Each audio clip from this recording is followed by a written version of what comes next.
हाँ, दान लेने वालों के लिए क्वालिफिकेशन है कि भाई वो कम से कम शीलवान हो, पंचशील का पालन करे, ध्यानवान हो, प्रज्ञावान हो। तो लेने वाले के लिए क्वालिफिकेशन है, देने वाले के लिए कोई क्वालिफिकेशन नहीं है। तो दान एक ऐसा पुण्य क्रिया है जो हर कोई कर सकता है। यही चीवर पहनकर सारिपुत्र अरनबंती, मोग्गलन अरनबंती, महाकश्यप, आनंद नंद, राहुल आदि अरहंत मुनि लोग इस धरती का शोभा बढ़ाया, सुख शांति का, कल्याण का मार्ग दिखाया, यही कपड़ा पहनकर। आज आप सेवा इतना कर रहे हैं, हम लोग को इज्जत दे रहे हैं, तो उन भगवान बुद्ध और अरहंत लोगों के कारण। हम सभी लोगों के सौभाग्य की बात है, हम जिस भद्रकल्प में जीवन जी रहे हैं, इसको महाभद्रकल्प कहते हैं। इस महाभद्रकल्प में 5 सम्यक संबुद्ध आने का योग था। लेकिन सबसे खुशी का बात क्या है, हमारे बाबा साहब जी के कारण वो सुंदर लाइट, सुंदर प्रकाश हम सबको मिला। बाबा साहब जो धन हम लोगों को दिए वो कितना बड़ा है ना। ऐसा धन आप हजारों लाखों करोड़ों रुपया कमा कर नहीं कमा सकते, इतना नहीं होगा। भगवान बुद्ध जी का जीवन वैसा, मतलब पूरा करुणा का सागर जैसा। एक बूंद भी अगर किसी को मिल गया तो पवित्र हो जाता है।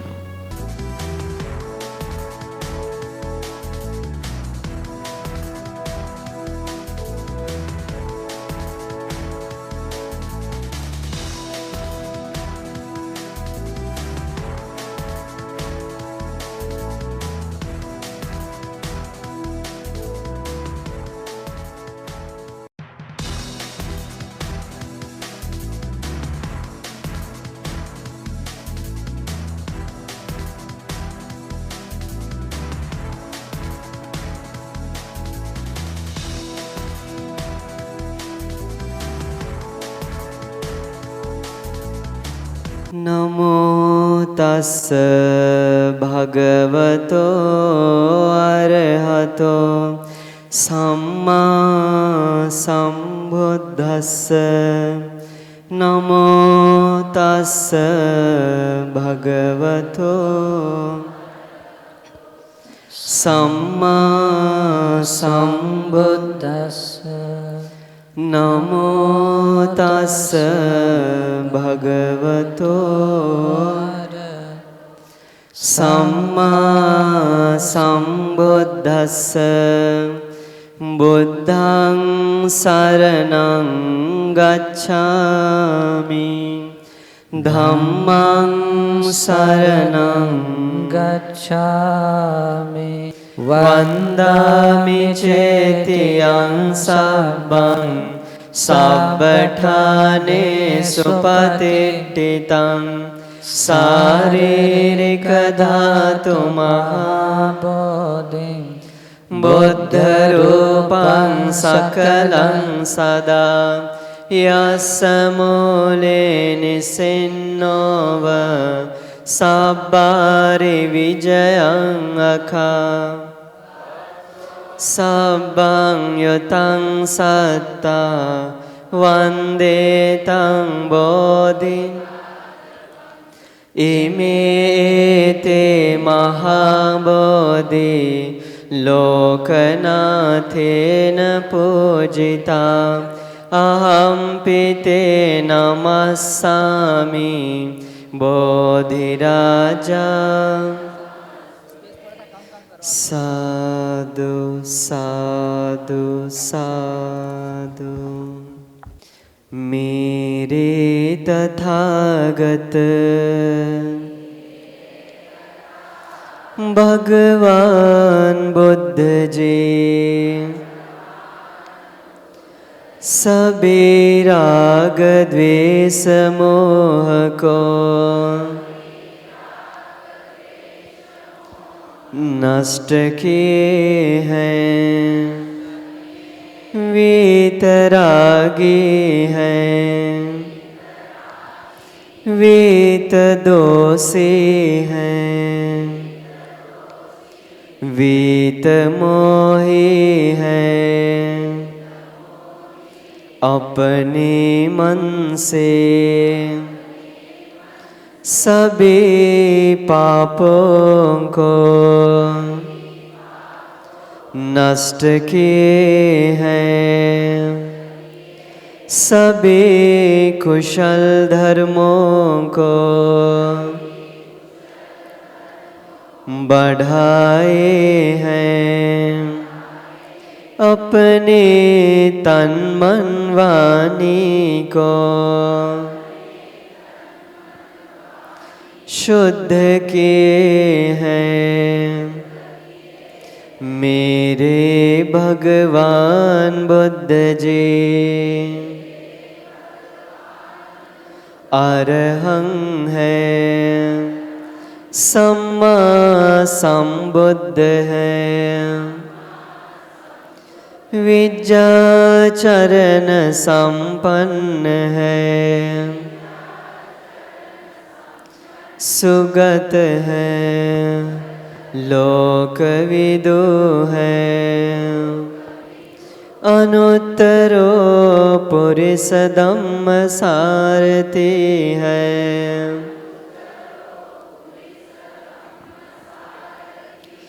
ब्रह्मदेव मानव के गुरु बन गए हैं, बुद्ध बन गए हैं, भगवा बन गए हैं। मेरे भगवान बुद्ध जी महागुरु हैं, 10 बलधारी हैं, विशारद ज्ञानी हैं, महाकारुणिक हैं, अनाथों के लिए नाथ है, वंदनीय है, पूजनीय है, उन वंदनीय पूजनीय महामुनिवर को मेरा नमन हो। साधु साधु बहुत श्रद्धा से, बहुत खुशी से ये जगमगाता दिया भगवान बुद्ध जी को पूजा करते हैं। ये सुगंध धूप पूजा करते हैं, ये सुगंधित पुष्प पूजा करते हैं। उपासकों, ये जो कठिन चीवर दान का पुण्य है, ये पुण्य केवल और केवल संघ को उद्देश्य कर ही किया जाता है। जब संसार में संघ नहीं होता है, संघ यानी उपसंपदा प्राप्त भिक्षु लोग, उपसंपदा प्राप्त भिक्षु संघ जब तक संसार में होता है तब तक ही ऐसा कठिन चीवर दान किया जाता है। जब संसार में नहीं होता है कठिन चीवर दान नहीं कर सकते हैं। और संग तभी रहता है जब भगवान में संसार में रहते हैं भगवान। और इस कारण से भी ये बहुत ही दुर्लभ मौका है, इस मौके को समझना है। और भगवान ने भी स्वयं इस तरह से भी कहा है, जैसे महाप्रजापति गौतमी को कि जब उन्होंने चीवर भगवान के लिए बनाया था, अपने हाथों से बनाया था, तो भगवान कहते हैं गौतमी ये संग को दे। वो कहते हैं भगवान मैंने आपके लिए बनाया, आपके मतलब जो भी स्नेह प्रेम श्रद्धा है उस तरह से भगवान के लिए बनाया है। तो संग को देने के लिए भगवान बताते हैं। और भगवान कहते हैं संघ को पूजा करेंगे तो इससे भगवान की भी पूजा होगी, और इसी कारण से वो महापुण्य होता है, महापुण्य। इस पुण्य को कोई भी दूसरा पाप खत्म नहीं कर सकता, ओके, ढक नहीं सकता है। और ऐसा पुण्य करने वाला व्यक्ति निर्वाण से दूर नहीं जाता। ऐसा पुण्य करने वाला व्यक्ति हमेशा सत्पुरुष की संगत में रहता है। जब कभी बुद्धि शास्त्र आता है, भगवान तक जाता है। जब कभी बुद्धि शास्त्र आता है, उस व्यक्ति को ऐसे भगवान के पास भिक्षु बनने का, भिक्षुणी बनने का सौभाग्य मिलता है, निर्वाण प्राणी का भी मौका मिलता है। जब कभी ऐसे पुण्य, और आप भी वहां भी है, ऐसा नहीं कि परिवार में सभी लोग समान रूप से वहां भी बन सकते हैं, तो श्रद्धा के लायक। तो इस तरह का पुण्य वज्र पुण्य है, जो अनंत विवाह देने वाला, निर्वाण पाने तक की यात्रा सुखी बनाने वाला है। इसलिए प्रसन्नता से ये कठिन जीवन भिक्षु संघ को दे रहे हैं, ऐसे गाथा से, शब्द से, वचन से अपना व्रत की जगह पर बोलना है। जब ऐसा दिया जाता है तो इस जीवन में सब कुछ समाया जाता है। जितने भी लोगों ने अन्य भी जीवन परिष्कार दिए हैं, पात्र दिए हैं, यहाँ तक कि भोजन भी दिया जाता है, वो सारा काम इस एक ही कठिन जीवन में सम्मिलित हो जाता है। इस कारण से भोजन दान की प्रार्थना नहीं बोली जाती है। इस कठिन जीवन दान में ही सबको दिया गया भोजन भी, जीवन भी, सारा परिष्कार, सब कुछ चीजें समाई जाती है। इस कारण से भी कठिन जीवन दान का पुण्य आनंद है। इसलिए ये जो कठिन जीवन दान दे रहे हैं, इसमें आप लोगों की भी सारी चीजें दान इसी जीवन में है। उसमें आप लोगों का हर एक व्यक्ति का 1 रुपया भी कीमत हो, वो भी कठिन जीवन में सम्मिलित है। इस तरह से हम संत को दान दे तो व्यक्ति हाथ जोड़ के एवं कठिन जीवन भिक्षु संघस्य दानं देमः। एवं कठिन जीवन भिक्षु संघस्य दानं देमः पूजेमः। इदं मे पुण्यम् अम्माकं दीर्घकालं हिताय सुखाय निब्बाणस्य पच्चयो होतु। निब्बाणस्य पच्चयो होतु। तो सारा ये तैयारी इसी के लिए हुआ है। तो सभी लोग अपने मन में श्रद्धा जताते हुए नाम लीजिए कि अब हम संघ परंपरा को ही ये कठिन जीवन दान देते हैं, पूजा करते हैं, करके साथ बोलिए। अभिवादन शीलस्य नित्यं वज्रापचारिणो चत्वारो धम्मा वर्धन्ते आयुवन्नो सुखं बलम्। आयुरारोग्य संपत्ति सर्ग संपत्तिमेव च ततो निब्बाण संपत्ति विनाके समिज्जतु। इच्छितं पतितं तुयं क्षिप्रमेव समिज्जतु। सर्वे कुर्वन्तु चित्तसंकल्पः चन्द्रो अन्नरसो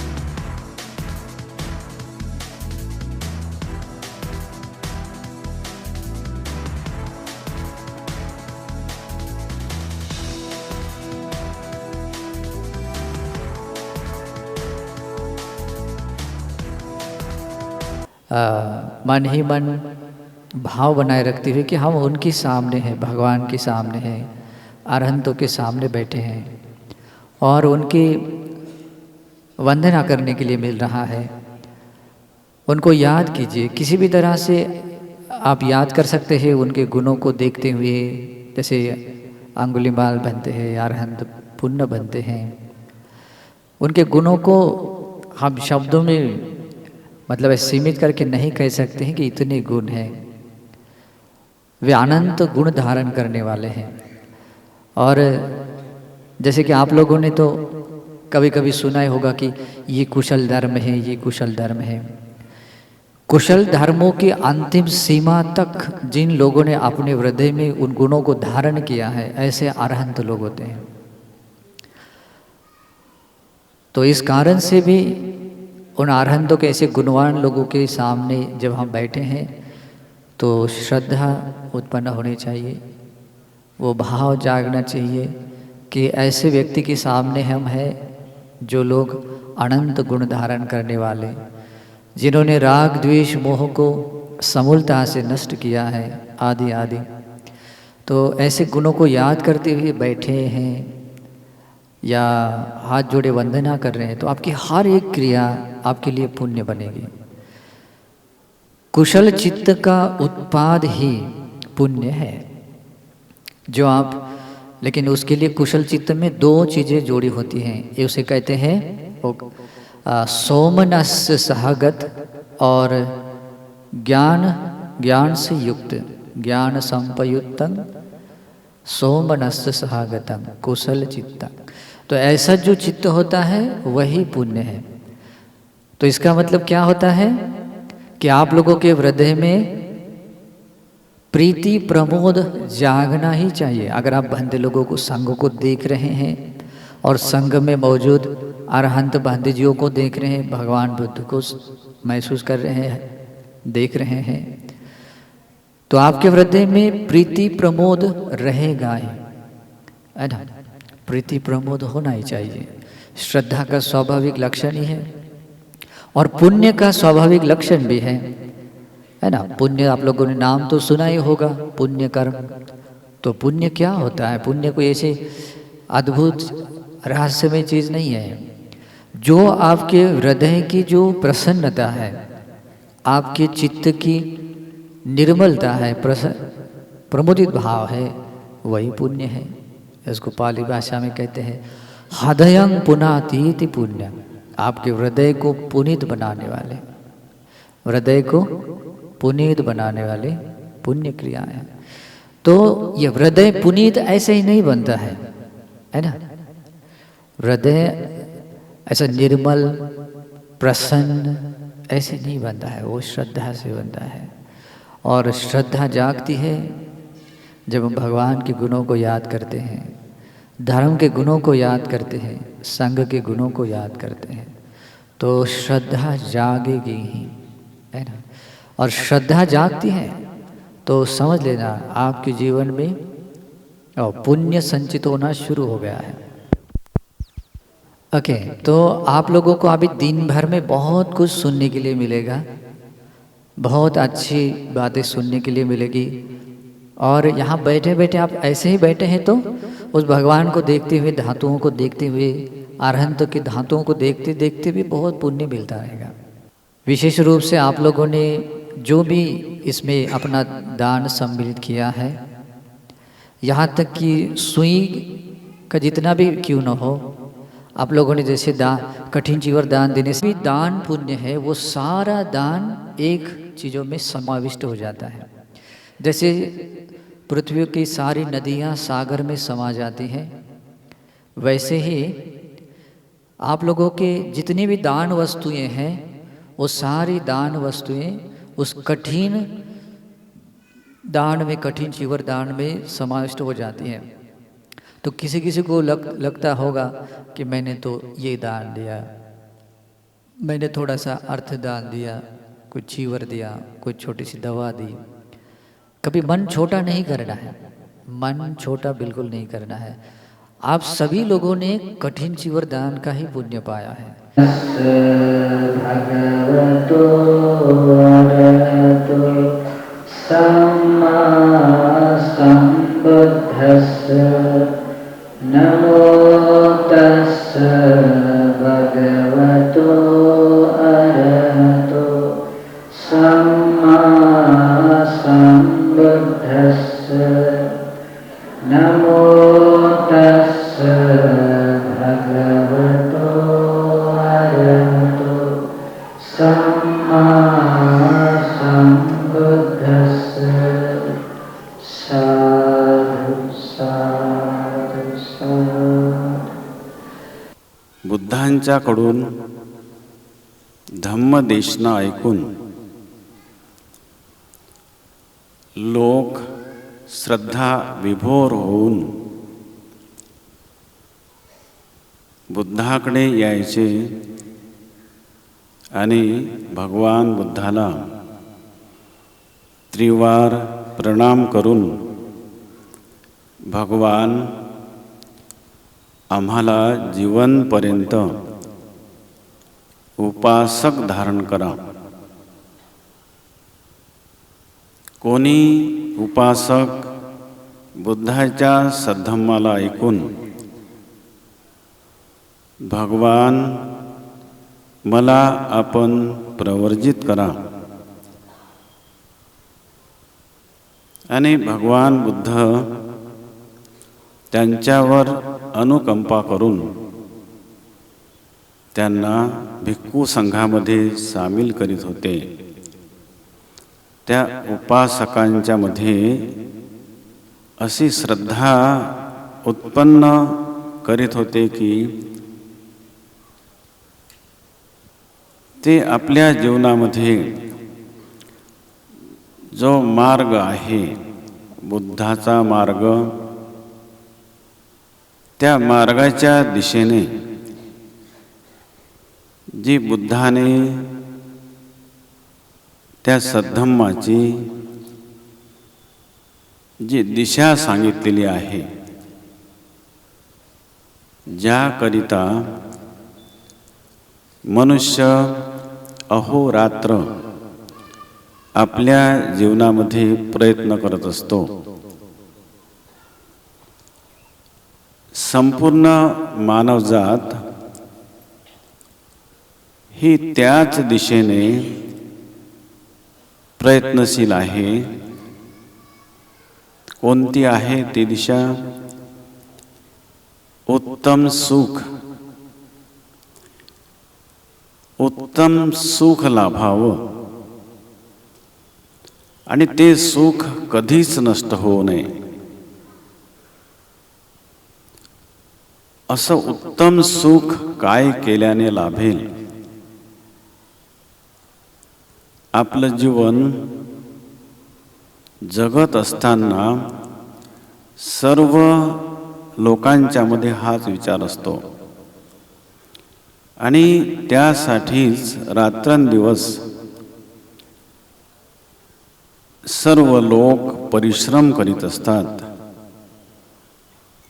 खूप प्रयत्न करतात, रात्रंदिवस चिंतन मनन या गोष्टीमध्ये ते लागून असतात। आणि जे उत्पन्न दुःख आहे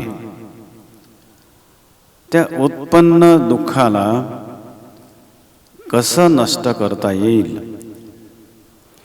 याचा ते उपाय शोधत राहतात। आणि आपल्याला जर जाणता आला नाही उपाय, आपल्याला जर तो उपाय समजला नाही तर त्यांच्या दृष्टीत जे ज्ञानी आहेत, ज्यांना दुःखमुक्तीचं ज्ञान म्हणजे ती समस्या सोडवण्याचं ज्ञान आहे, त्यांच्याकडे जाऊन ते उपाय विचारत असतात। या संसारामध्ये असंच आहे, तो उपाय केल्यावर जर ते समाधान लाभलं नाही तर त्याहीपेक्षा कोणी तज्ज्ञ आहे काय, असं आपण आपल्या प्रज्ञाचक्षुने म्हणजे जी उत्पन्न प्रज्ञा आपल्यामध्ये आहे, जी उत्पन्न दृष्टी आपल्यामध्ये आहे, त्या दृष्टीने आपण प्रयत्नशील असतो. कोण या संसारामध्ये आहे की तो आपल्या संपूर्ण समस्या, उत्पन्न होणाऱ्या समस्याला सोडू शकेल, असा कोण आहे याचा शोध जगातील सर्व मनुष्य मात्र घेत असतात. आणि त्याच दिशेने आपण जीवन जगत असतो. बघा, बुद्धाचा सद्धम्म आपल्या जीवनात किती महत्त्वाचा आहे. आणि आज आपण भिक्खू गुणानंद अभिभू यांचा वर्षावास वर्षावास इथेच हिंगणा परिसरामध्ये, मी ती जागा पाहिलेली नाही, तिथे त्यांनी वर्षावास केला. आणि त्या निमित्तानेच महान भिक्खू संघाला निमंत्रित केलं. आपल्यालाही त्याची माहिती दिली. आपण सर्व उपासक उपासिकांनी, मी पाहिलं आताच कठीण चिवरदान दान दिलेलं आहे, श्रद्धाचित्ताने भोजन दिलेलं आहे. आजही असं वाटते की बुद्धच आहेत. आणि हे उपासक धम्म ऐकत आहेत, सद्धम्म ऐकत आहेत, भिक्खू संघ आहे. आपल्याला एवढा मोठा भिक्खू संघ लाभला. आपण भोजनदान दिलं, श्रद्धाचित्ताने दान केलं. आणि ह्या मानवजातीमध्ये सर्वात महान पुण्य कोणतं आहे,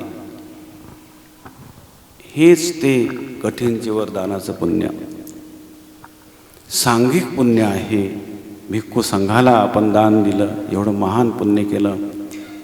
ह्या महान पुण्याच्या बलाने सर्वांचं मंगल हो, सर्वांचं कल्याण हो, सर्व रोगातून दुःखातून भयातून मुक्त हो, सर्वांना ह्या पुण्याने मुक्त अवस्थेचा लाभ हो. तोपर्यंत हे पुण्य कार्य करत राहो. आणि ज्यांनी आपल्याला अशा प्रकारची पुण्य करण्याची संधी लाभ करून दिली, भिक्खू गुणानंद अभिभू यांनाही ह्या पुण्याच्या बलाने मुक्त अवस्थेपर्यंत जाण्याची संधी प्राप्त हो, अशा प्रकारची मंगल कामना करतो. भवतु सर्वमंगलं, भवतु सर्वमंगलं, भवतु सर्वमंगलं. साधु साधु. सबसे पहले तथागत भगवान बुद्ध को नमन, जिन्होंने हमें दुख मुक्ति का मार्ग दिया. कृतज्ञता भिक्षु संघ का, जिन्होंने इस धम्म को सुरक्षित रखा और इसका प्रचार प्रसार किया. कृतवेदी है बोधिसत्व बाबा साहेब अम्बेडकर का, जिन्होंने हमें सद्धम्म में दीक्षित किया और एक अच्छा संविधान दिया. यहाँ पर उपस्थित सभी आदरणीय भिक्षुगण, श्रद्धा बुद्धि संपन्न उपासक उपासिका और धम्म बंधु, आज इस कठिन जीवदान पुण्योत्सव में आप लोग सब एकत्रित हुए हैं. सभी ने किसी न किसी प्रकार से दान किया है. कुछ लोगों ने वस्तुओं का दान किया है, कुछ लोगों ने अर्थ का दान किया है, तो कुछ लोगों ने श्रम दान किया है. किसी न किसी रूप में आप लोगों ने दान किया है. और दान करने के लिए कोई क्वालिफिकेशन नहीं चाहिए, है ना, कोई अर्हत या कोई मिनिमम क्वालिफिकेशन ऐसा नहीं है. हाँ, दान लेने वालों के लिए क्वालिफिकेशन है कि भाई वो कम से कम शीलवान हो, पंचशील का पालन करे, ध्यानवान हो, प्रज्ञावान हो. तो लेने वाले के लिए क्वालिफिकेशन है, देने वाले के लिए कोई क्वालिफिकेशन नहीं है. अगर मान लो देने वालों के लिए क्वालिफिकेशन रखा होता कि जो शीलवान है वही दान करेंगे, तो मुझे नहीं लगता कि किसी व्यक्ति को एक कदम भी आगे बढ़ने का मौका मिलता. तो प्रकृति का नियम बड़ा ही दयावान है कि उसने हर एक को मौका दिया है कि तुम जहां कहीं भी हो, शुरुआत तो आप कर ही सकते हो दान से। तो दान एक ऐसा पुण्य क्रिया है जो हर कोई कर सकता है ना। शीलवान ही नहीं, जो शीलवान नहीं है वो भी दान कर सकता है। अगर हम ऐसा कहने लगे जो शील का पालन नहीं करते, हत्या करते, चोरी करते, व्यभिचार करते, वो लोग दान नहीं कर सकते, ऐसा अगर हम कहें तो फिर कोई भी आदमी आध्यात्मिक रास्ते पर पहला कदम भी नहीं उठा सकता, तो मंजिल तक पहुंचने की तो बहुत दूर की बात है। तो दान क्या है कि एक प्रकार से जो आदमी अज्ञान और अंधकार के कुएं में गिरा हुआ है, उसको अगर बाहर निकलना हो तो ये दान रस्सी का काम करता है। इस दान रूपी रस्सी को सहारा लेकर आदमी उस अज्ञान के कुएं से बाहर निकलकर शील की धरती पर आ सकता है, शील की भूमि पर आ सकता है।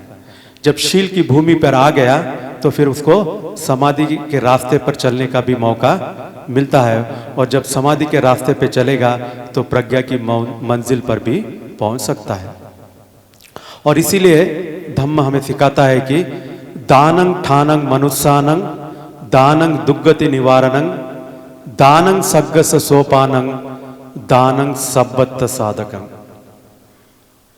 तो अंत में कह रहे कि दान सब्बत्त साधकं, दानं ठानं मनुष्यानं, दान आदमी के लिए स्थान की तरह काम करता है। तो स्थान यानी जैसे अब यहाँ स्थान है तो आप लोग आकर बैठे हैं, आपको कुछ बनाना है घर तो स्थान चाहिए, चलना है तो स्थान चाहिए, बैठना है तो स्थान चाहिए, लेटना है तो स्थान चाहिए। बिना स्थान के आप कुछ नहीं कर सकते। स्थान है तो ही आपको कुछ करने का अवसर है। तो ठीक उसी तरह से दान रूपी पुण्य है तो ही आपको कुछ अवसर मिलता है कुछ करने का, कुछ बनने का। अगर ये दान रूपी पुण्य नहीं है तो भले ही आप में बहुत सारे टैलेंट होगा, बहुत सारा काबिलियत होगा, लेकिन अगर आपको जिंदगी में मौका ही न मिले तो आप उस अपने टैलेंट को प्रदर्शित नहीं कर सकते। तो इसलिए दान जो है स्थान का काम कर सकता है। दानं दुर्गति निवारण, दान दुर्गति से आदमी को बचाता है। तो हम चाहते हैं कि हम दुर्गति भी न रहे या न जाए, तो हमको दान करना चाहिए कि दानं ठानं मनुष्यानं दानं दुर्गति निवारणं दानं सग्गस सोपानं दानं सब्बत्त साधकं। दान से सभी चीजें साध्य है। तो इसलिए आज आप लोगों ने भी अतीत में भी अनेक प्रकार से दान दिया है, दान किया है, तो ये करते रहें। उसी तरह से अगर ये गुण बलवान हुआ तो शील का गुण भी बलवान होगा, उसके बाद समाधि का भी और प्रज्ञा का भी, और जब प्रज्ञा का गुण बलवान हो गया तो निर्वाण का भी साक्षात्कार हो ही जाएगा। तो इस तरह से अतीत में और वर्तमान में जो कोई भी पुण्य आपने कमाया है वो पुण्य आपके सुगति और प्रगति के लिए हेतु हो, और साथ ही साथ परम सुख जिसे निर्वाण कहते हैं वो सब आपको प्राप्त हो। ऐसे हम आप सबके लिए मंगल कामना करते हैं। भवतु सब मंगलम। अभी हम लोग जिस उद्देश्य से यहाँ एकत्रित हुए हैं, ये प्रोग्राम कठिन चीवर दान का प्रोग्राम है। तो कठिन चीवर दान के बारे में आप लोगों ने इससे पहले भी सुना होगा, और हम काफ़ी सालों से अभी कठिन चीवर दान समारोह में सम्मिलित होते भी हैं, और काफ़ी सालों से, और हमारे चैनल से भी आप लोगों ने बहुत सारे प्रवचन सुने होंगे कठिन चीवर दान के बारे में। कठिन चीवर दान कैसे दिया जाता है, कैसे होता है, उसका स्वभाव क्या होता है, विपाक कैसे मिलता है ना। और बहुत सारे लोगों को पता नहीं होता है कि एक्चुअल में ये कठिन क्यों कहलाता है, ये चीवर दान है लेकिन ये कठिन क्यों कहलाता है।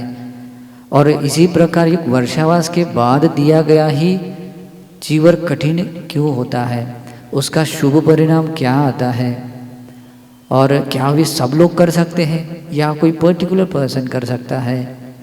ऐसे बहुत सारे प्रश्न आप लोगों को आते होंगे, और आप लोगों को इतना भी मन में तो आया ही होगा कि एक्चुअल में इस संसार में हमें क्या क्या मिलता है ना। तो ऐसे अनेक पहलुओं पर प्रकाश डालते हुए अभी अगली वाली धर्म देशना सुनने वाले हैं। तो इस तरह से ये धर्म देशना जो दी जाती है, उस देशना को कहते हैं कठिनानि संस देशना, यानी कि कठिन चीवर दान के देने के शुभ परिणामों को लेकर दी गई देशना। तो त्रिपिटक में ऐसे सैकड़ों उदाहरण हैं, सैकड़ों उदाहरण हैं जो कठिन चीवर दान देने के बारे में बताए गए हैं।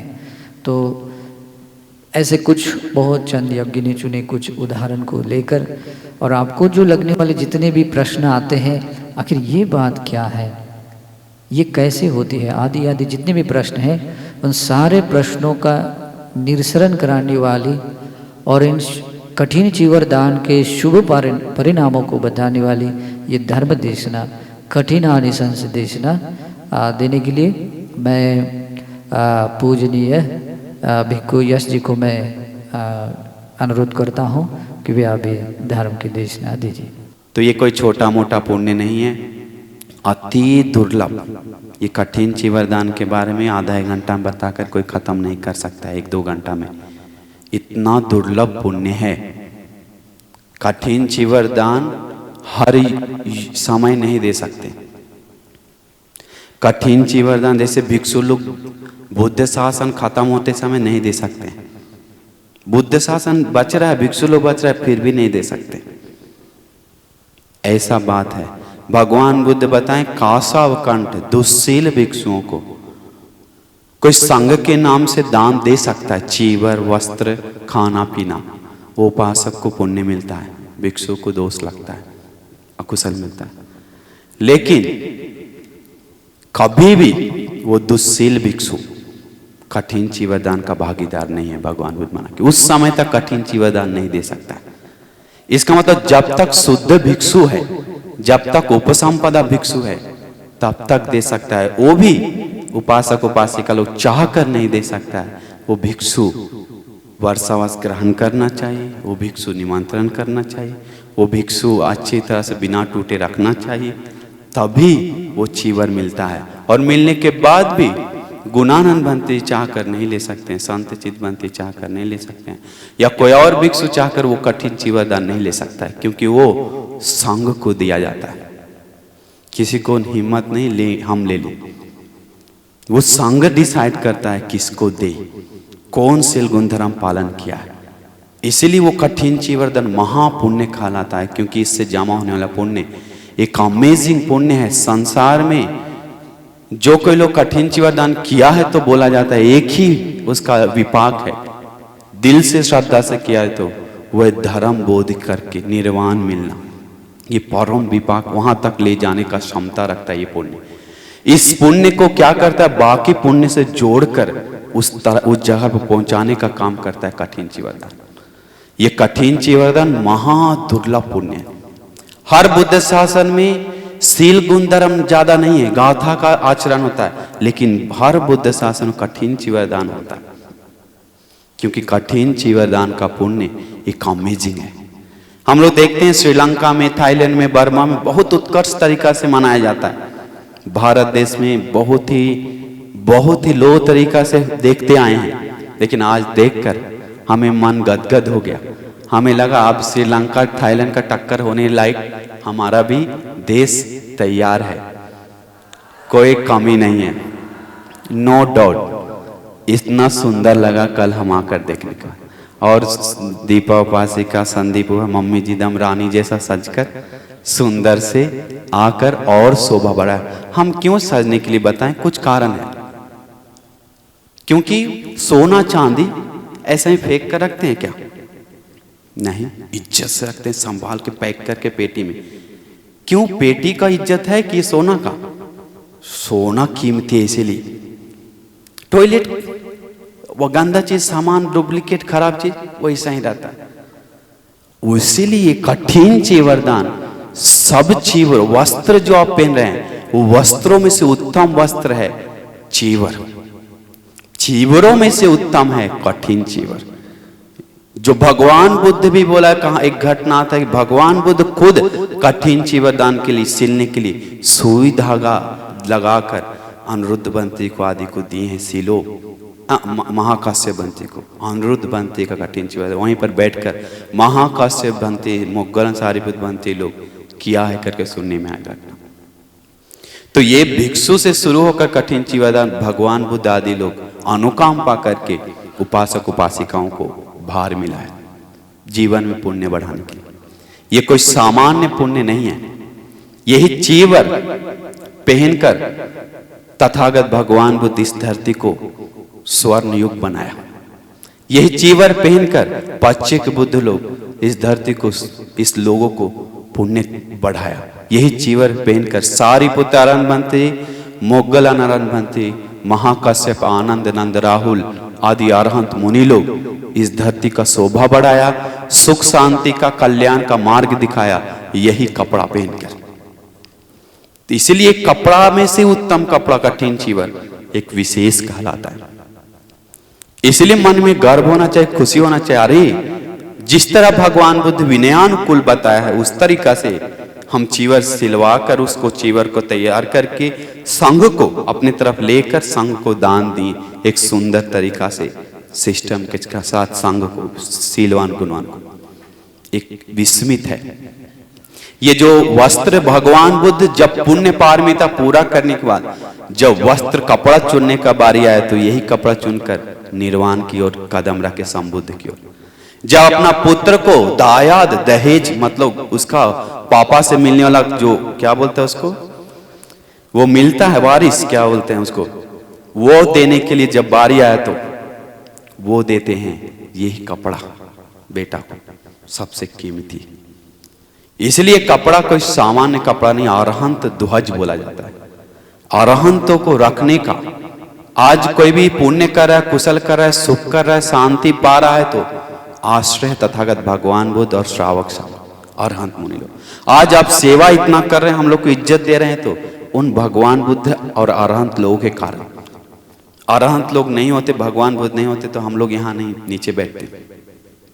आज मेरे शरीर पे कपड़ा नहीं होता तो आज हम यहाँ नहीं, हम भी बीच में होते।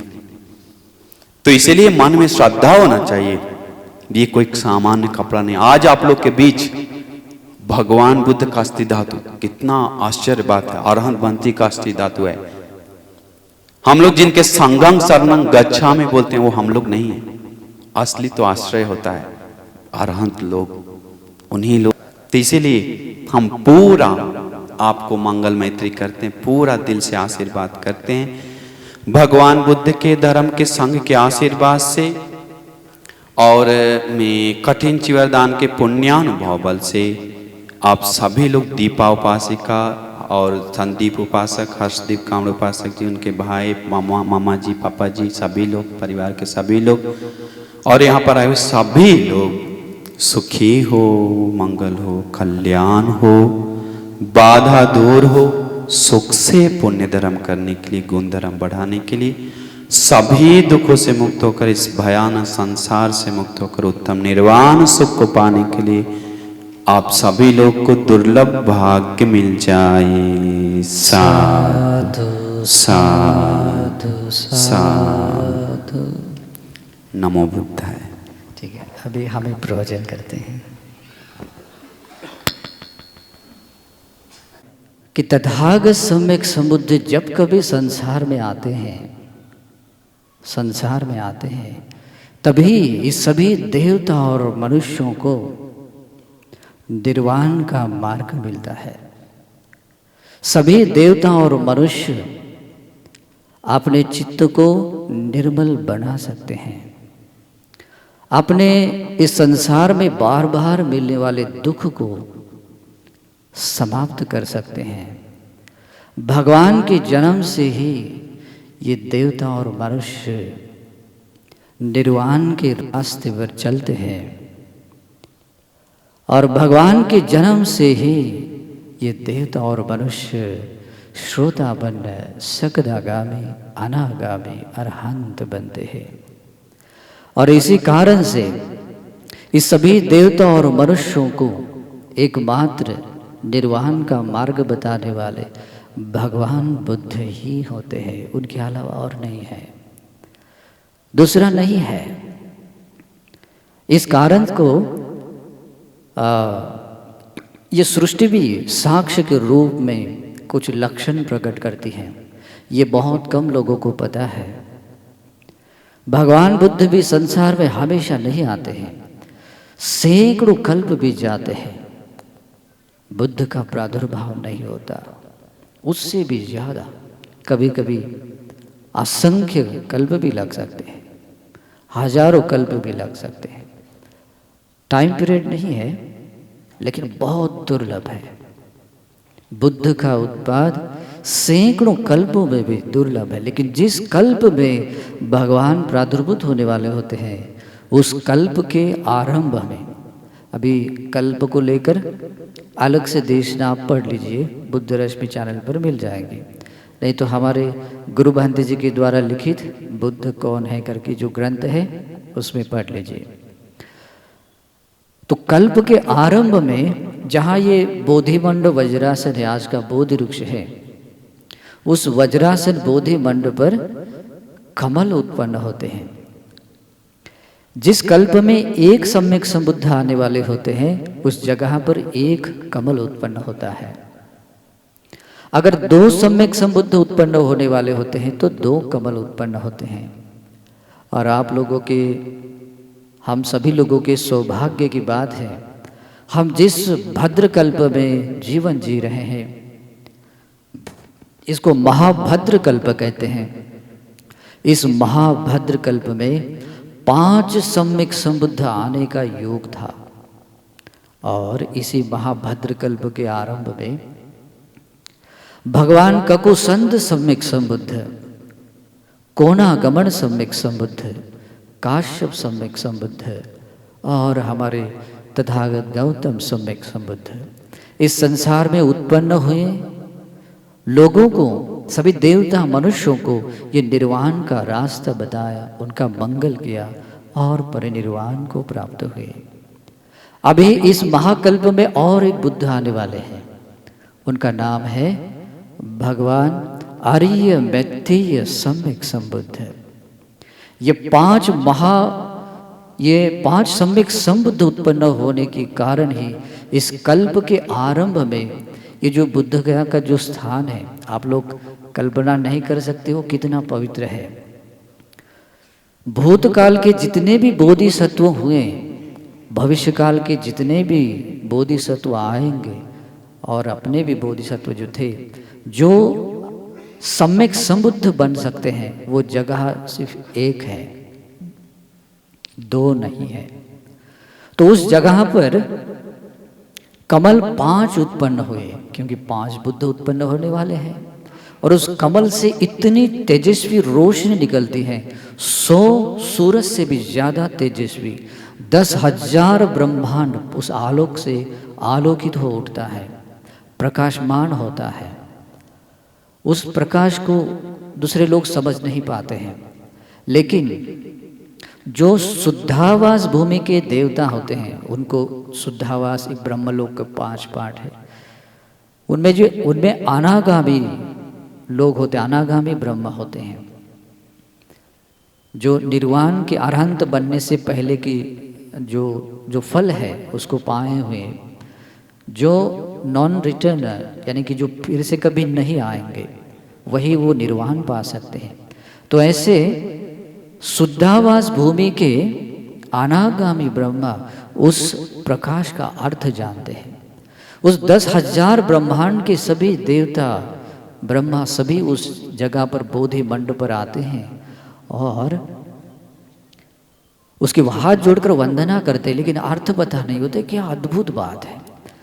ब्रह्माओं के शरीर से निकला हुआ तेज भी उस प्रकाश से एकदम छोटा दिखाई देता है, जैसे तारों का, या जैसे सूरज के सामने छोटा सा जुगनू हो, उसी प्रकार से उनका प्रकाश होता है। फिर उनमें से जो अनागामी ब्रह्मा है, वो तो सबको संबोधित करते कहते हैं कि हमारी भाषा में कहे तो मित्रों, ये जो आप लोगों को प्रकाश दिखाई दे रहा है, उसका अर्थ जानते हो? कहते हैं नहीं जानते। ये हमारे सौभाग्य की बात है। ये जो लक्षण दिखाई दे हैं, इस कल्प में 5 सम्यक संबुद्ध आने वाले हैं। इसी कारण से 5 कमल उत्पन्न हुए हैं। जो सम्यक संबुद्ध स्वयं निर्वाण को पाते हैं, अरहंत बनते हैं और दूसरों को भी निर्वाण पाने के लिए, दूसरों को भी संसार दुखों से मुक्त कराने के लिए धर्म की देशना देते हैं। सभी देवता मनुष्यों को धर्म सिखाते हैं और ऐसे भगवान आने वाले हैं। जब ये वाणी बुद्ध, ये शब्द जब सभी देवतागण सुनते हैं, साधु साधु नाद देकर सारा ब्रह्मांड थर आता है। सभी देवता और मनुष्य आनंद को वो मनाते हैं। कुछ देवता अपने पास के वस्त्र ऊपर उछालते हैं, अपनी खुशी मनाते हैं। ये सचमुच खुशी का ही दिन होता है। जिस समय में भगवान आते हैं, सभी देवता और मनुष्यों का मंगल होता है। इसीलिए भगवान कहते ही हैं, सुखों बुद्धानंग उत्पादो, सभी बुद्धों का उत्पाद, उनका जन्म सभी देवता और मनुष्यों के सुख के लिए ही होता है, सुख के लिए ही होता है। और हम सबका सौभाग्य है कि आज भी हम उस भगवान सम्यक संबुद्ध के शासन में एक उनके श्रावक के रूप में जीवन जी रहे हैं। ये बड़े सौभाग्य की बात है। और भगवान का जन्म ऐसे ही होता है। इसलिए भगवान भी स्वयं कहते हैं, तथागतो भिक्खवे पातु भाव, बहुजन हिताय बहुजन सुखाय लोकानुकंपाय। भगवान कहते हैं, भिक्षुओं, तथागत सम्यक संबुद्ध का जन्म, प्रादुर्भाव, संसार में आना, उनका प्रकट होना बहुतों के हित के लिए, बहुतों के सुख के लिए और देवता मनुष्यों के अथाय परम अर्थ के लिए, हिताय हितों में परम हित के लिए, सुखाय सुखों में परम सुख निर्वाण के लिए ही होता है। और ये बात सचमुच ऐसे ही है। भगवान का जन्म ऐसे ही हुआ करता है। और जब भगवान साक्षात जन्म लेते हैं, सोच नहीं सकते कितना मंगल होता है। तो आज जो आप लोगों ने कठिन चीवर दान दिया है, कठिन चीवर दान का पुण्य आप सभी लोगों ने संचित किया है, सभी लोग इसके भागी हैं। ये पुण्य है। अगर ये निर्वाणिक चित्त, लोकोत्तर चित्त उत्पन्न करते हुए अगर ऐसी चेतना जगाते हैं, लोकोत्तर चित्त होना यानी कि निर्वाणिक चेतना ही है। लोकोत्तर चित्त के साथ में निर्वाण का भाव वो विचार रखते हैं कि ये मेरा पुण्य निर्वाण पाने के लिए हेतु प्रत्यय बने। जब ऐसी प्रार्थना, ऐसा विचार, जो चित्त, जो चेतना, ये जो विचार है प्रकट होता है, वो कर्म बहुत श्रेष्ठ कर्म, ये आपको इस सारे लोगों के परे जाने के लिए कारण बनता है। यानी कि जहाँ कोई जन्म नहीं, अभी इतने सारे मैंने कर्म जो भावलोक बताए, कैसे बताए, जहाँ जन्म होता है। लेकिन ये कर्म है जो आप उससे परे भी जा सकते। तो ऐसे बहुत सारे हैं। भगवान बुद्ध ने जो विमुक्तिदायी मार्ग बताया है, बोधिपाक्षिक धर्म है ना, शील समाधि प्रज्ञा धर्म है। ये धर्म है, ये रास्ता है जो व्यक्ति को निर्वाण तक ले जाता है। तो आज का ये पुण्य कर्म भी आप लोगों को निश्चित तौर पर निर्वाण तक ले जाएगा, इसमें कोई डाउट नहीं। तो इस तरह से 31 लोक धातुओं के बारे में वर्णन है जो उपासक ने बोला है, वो मैंने आप लोगों को समझाया है। तो अभी आप दक्ष बने कि आपको कहाँ जाना है। भगवान का अनुशासन है, आप जो चाहे बन सकते हैं, पा सकते हैं। बस आपको चाहिए कल्याण मित्रों की संगति में रहना, टाइम टू टाइम धर्म की देशना श्रवण करना, सुने हुए धर्म के अर्थ को समझना, उस अर्थ को धारण करना, धारण किए हुए अर्थ के अनुसार योनिसो मनसिकार करना, और योनिसो मनसिकार के साथ में जागी हुई प्रज्ञा के साथ उस धर्म का प्रतिफल पा लेना। उसी को कहते हैं धम्मानुधम्म पटिपदा। और ये धम्मानुधम्म पटिपदा से जो आप धर्म के प्रतिफल पाते हैं, वो भगवान का सबसे बड़ा सम्मान होता है। और भगवान ने यही कहा है कि मेरी जब कभी पूजा सम्मान करनी है तो ऐसे ही करें। इसीलिए हम पूजा में भी कहते हैं ईमाय धम्मानुधम्म पटिपत्या बुद्धं भुजेमि। तो आज जो आप लोगों ने धर्म के अनुसार भगवान बुद्ध ने बताए हुए धर्म के अनुसार प्रतिपादन करते हुए जो पुण्य किया है वो भगवान की पूजा है। यहाँ जो भगवान विराजमान है, अरहंत पुण्य बंदे, अरहंत अंगुलीमाल बंदे और अरहंत दूसरे श्रीलंका के बंदे, उनके लिए संघ के लिए एक सम्मान है, पूजा है। ऐसा भाव रखते हुए आप ये पूजा कीजिए और इस तरह की पूजा आपको भी निर्वाण देगी। उन अरहंतों ने जो परम निर्वाण पाया है वही निर्वाण इसी मेरे पुण्य से मिले, ऐसे ही मन में प्रार्थना भावना रखें। तो ये मेरी यहाँ धर्मदेशना मैं यहाँ समाप्त करता हूँ और आप लोगों के लिए आशीर्वाद करता हूँ कि मैंने ये जो धर्म का दान दिया है और सभी दानों को जीतने वाला पुण्य अर्जन किया है, ये पुण्य स्टेज पर विराजमान सभी महासंघ को अनुमोदन करता हूँ। इस पुण्य के अनुमोदन से सभी भिक्षुओं को सुख से धर्म जीवन जीने के लिए और निर्वाण पाने के लिए हेतु बने, इस सद्भाव से अनुमोदन करता हुआ संघ का सम्मान करता हूँ, पूजा करता हूँ। उसी प्रकार से आप सभी लोगों को अनुमोदन करता हूँ और ये समग्र पुण्य भी आप लोगों को निर्वाण पाने के लिए हेतु बने, प्रत्यय बने, आशीर्वाद है। सुखी निर्दुःखा निरोगा हुन्तु निब्बानस पंचयो होतु। सुखी हो, भला हो, मंगल हो।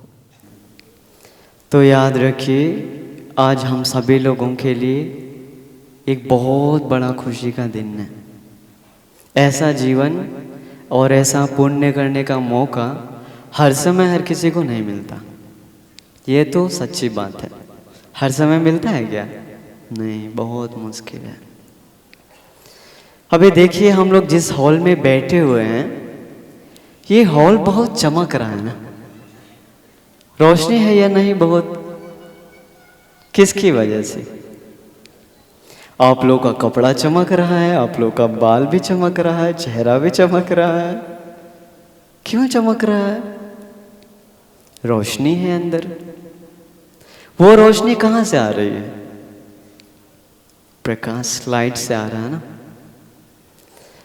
तो ऐसा है, हमारे भगवान बुद्ध जी एक बहुत बड़े एक प्रकाश है, एक लाइट है। जिस तरह से रोशनी इधर उधर फैल रहा है ना, चमचम ये रोशनी फैल रहा है, भगवान बुद्ध का धर्म उनका रोशनी है।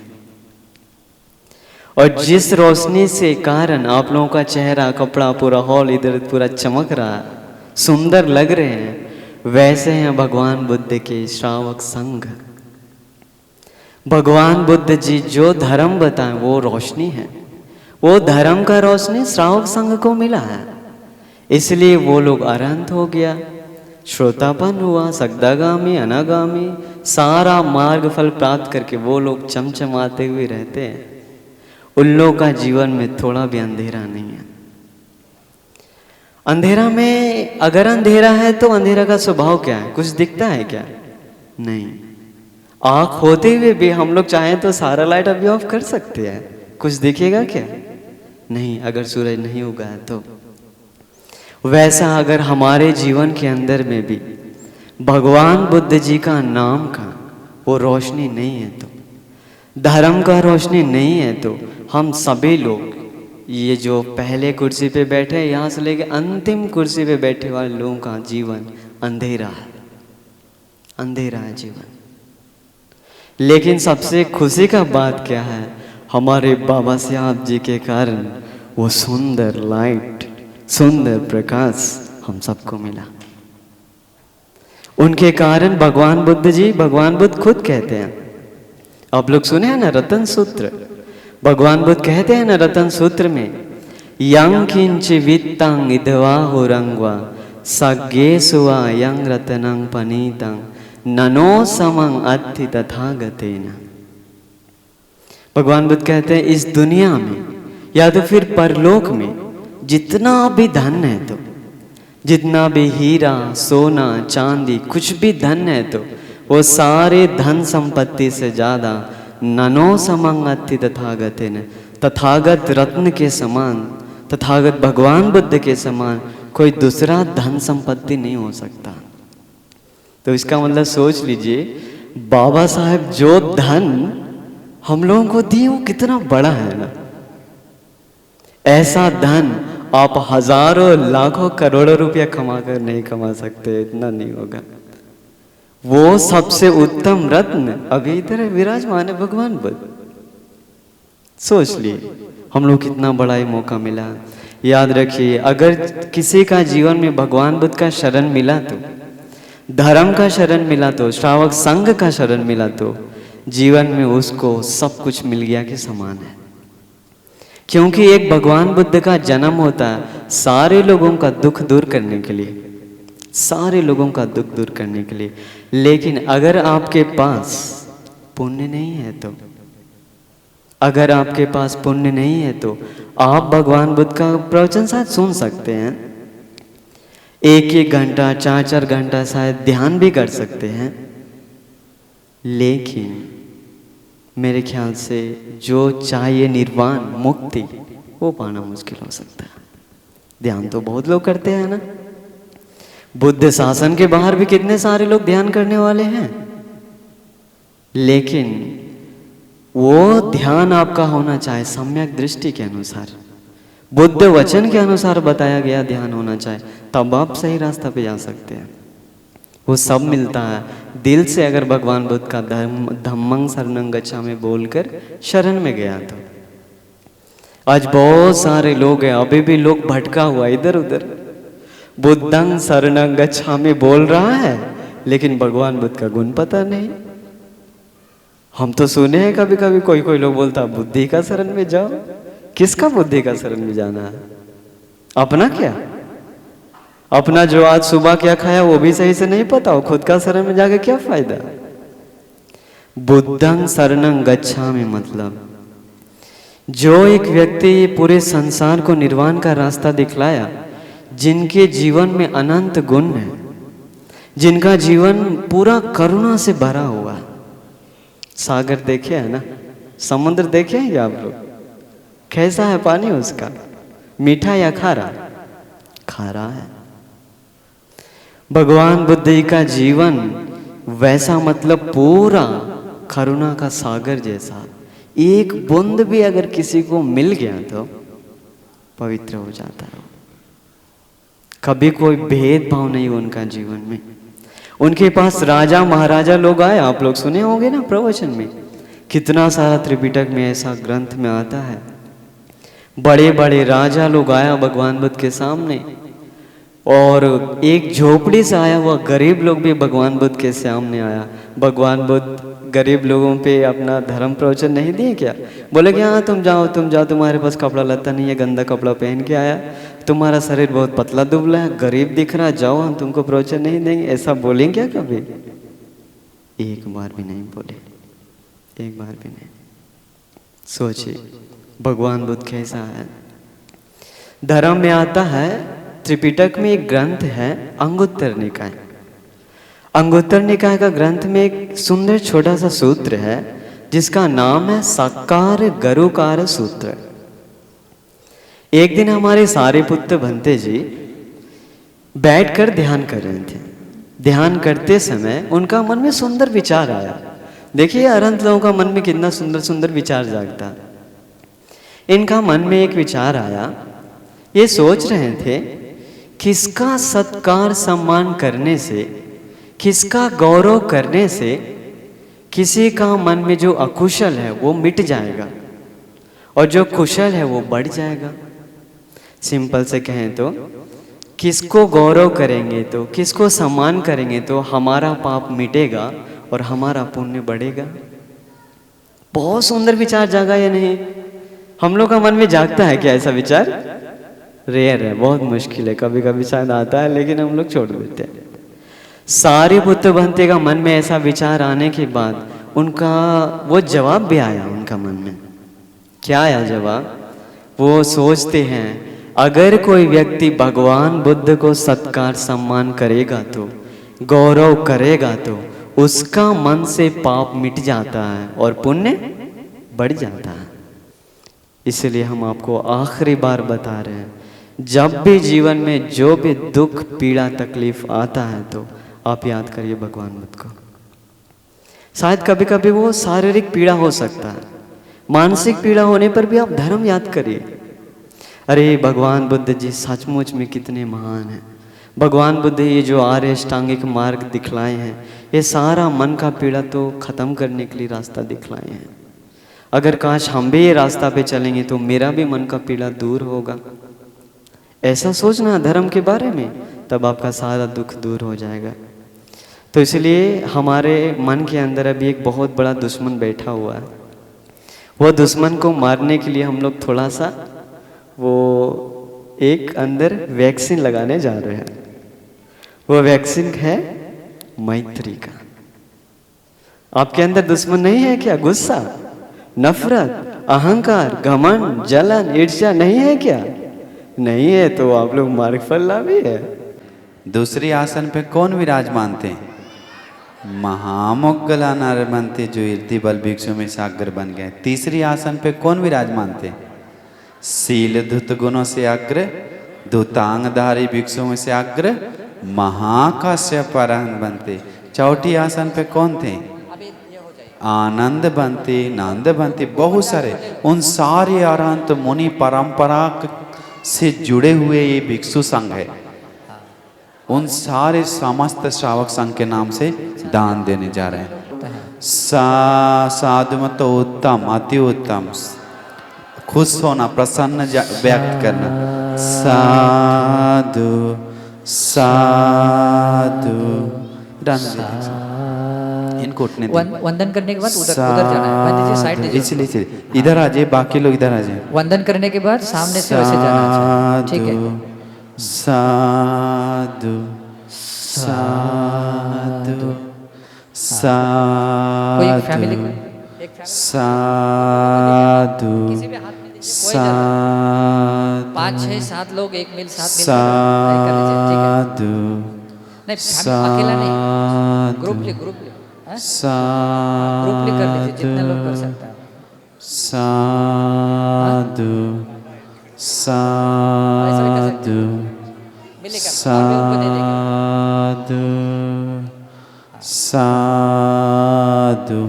थाई बनते जी आ रहे हैं, उनको जगह दे दीजिए। थाईलैंड का बनते जी, उनको जगह दीजिए। बनते जी आ रहे हैं, उनको नहीं देना है। जिनको उनको जगह दीजिए। उपासिका थाई बनते को उधर से साइड दीजिए। साधु उसे आगे बनते जी। साधु साधु साधु साधु। हो कल्याण हो, दीर्घायु हो, उनके उसके आगे सुखी निदुक्खा निरोगा हंतु निब्बान पच्चु। अभी इतनी भीड़ में नहीं खोज सकते। हाँ चलो उधर साधु साधु साधु साधु। हाँ इधर आइए आप। मन प्रसन्न करना चाहिए, इतना मंगल कारण है। दान देने के बारे में बात ही क्या है। दानंच धम्मचर्या चेता मंगलम उत्तम। मंगल कारण आज हो रहा है सबके साथ। सभी लोग प्रसन्न मन से साधु बोलिए, दुर्लभ पुण्य जमा हो रहा है जीवन में। साधु। आज पूजनीय कौन है? सबसे अग्र भगवान बुद्ध, श्रावक संघ, उनको पूजा कर रहे हैं। करके मन में प्रसन्नता जगाई सभी लोग। साधु। इधर से पीछे वाले बंदे, ये अपना पैकेट्स वाला है, वो पीछे भिक्षु संघ को देना। साधु। मार्ग पे चले गए हैं, चलने के लिए कोशिश कर रहे हैं। उन महासंघ को हम सेवा करने जा रहे हैं। उन महासंघ को हम दान दे रहे हैं। उन महासंघ को हम इज्जत कर रहे हैं। करके सभी लोग साधु बोलिए। साधु साधु साधु साधु। आप यहाँ दे सकते, यहाँ रख साधु पैकेट साधु साधु साधु साधु सब एतावतादृतं मे ये सब्बतं पुय्य सम्पदं सब्बे देवानुमोदन्तु सब्ब सम्पत्तिसिद्धिया दानं ददन्तु सद्दाय शीलं रक्षन्तु सर्वदा भावनाभिरतावन्तु गच्छन्तु देवतागता सभ्ये बुद्धा बलपत्ता पच्चकानञ्जयं बलम् अरहन्तानं च तेजेन रक्षं वन्दामि सब्बसो आकाशठा च भूमठा देवानागा महिद्दिका पुण्यन्तं अनुमोदित्वा चिरं रक्षन्तु बुद्धशासनम् आकाशठा च भूमठा देवानागा महिद्दिका पुण्यन्तं अनुमोदित चिरं रक्षन्तु बुद्धदेशनं आकाशट्टा च भूमट्टा देवानागा महिद्दिका पुण्यन्तं अनुमोदित चिरं रक्षन्तु मम परन्ति सब्बेतियो विवज्जन्तु सब्बरोगो विनश्यतु माते भवत्वन्तरायो सुखी दीर्घायुको भवतु सब्बमङ्गलं रक्षन्तु सब्बदेवता सब्बबुद्धानुभावेन सदा सोत्ति भवन्तु ते भवतु सब्बमङ्गलं रक्षन्तु सब्बदेवता सब्बधम्मानुभावेन सदा सोत्ति भवन्तु ते भवतु सब्बमङ्गलं रक्षन्तु सब्बदेवता सब्बसङ्घानुभावेन सदा सोत्ति भवन्तु ते अभिवादनशीलिस्य नित्यं वद्धापचायिनो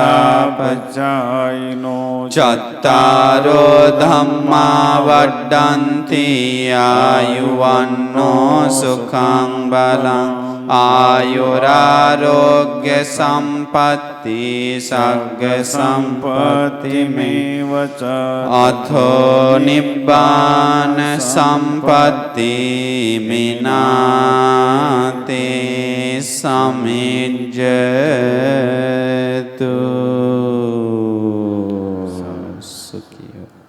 सुखियो नमो बुद्धाय। श्रद्धांत उपासकों, हमारे भारत भूमि में बोधिसत्व डॉक्टर बाबा साहब आम्बेडकर जी के अनुभव और अनुकंपा से जो बौद्ध धर्म पुनर्जीवित हुआ है, इससे प्रेरित होकर यहाँ नागपुर भूमि में कामले परिवार, जैसे हर्षदेव कामले और उनके परिवार की ओर से संदीप उपासक आदि उनके परिवार की ओर से कठिन चीवरदान का प्रोग्राम का आयोजन किया था। उन लोगों ने बहुत ही श्रद्धा से संघ की 3 महीने तक सेवा की है और इस पुण्य कार्य में हजारों संख्या में बहुत सारे लोग जुड़े हैं और खास करके भारत से और विदेश से भी इस पुण्य कार्य में जुड़े हैं। सभी लोगों ने बहुत पुण्य अर्जन किया है। ये जो चीवरदान, कठिन चीवरदान का पुण्य होता है, ये अपने आप में बहुत महान होता है। हर एक व्यक्ति को इस धर्म में अस्तित्व में रखता है, सत्पुरुषों से जोड़े रखता है और हमेशा धर्म के अनुसार आगे बढ़ने के लिए, आचरण करने के, जीवन जीने के लिए बहुत बड़ा बल देता है। इस कारण से ऐसे धर्म कार्यों में सभी भगवान बुद्ध जी के श्रावकों ने जुड़ना चाहिए। जिनको लगता है कि मेरा जीवन सुखी बने, जिनको लगता है कि मेरा परलोक जीवन भी सुखी बने, जिनको लगता है कि मेरे निर्वाण तक की यात्रा सुंदर बने, तो उन लोगों ने ऐसे धर्म कार्यों में हमेशा जुड़े रहना चाहिए।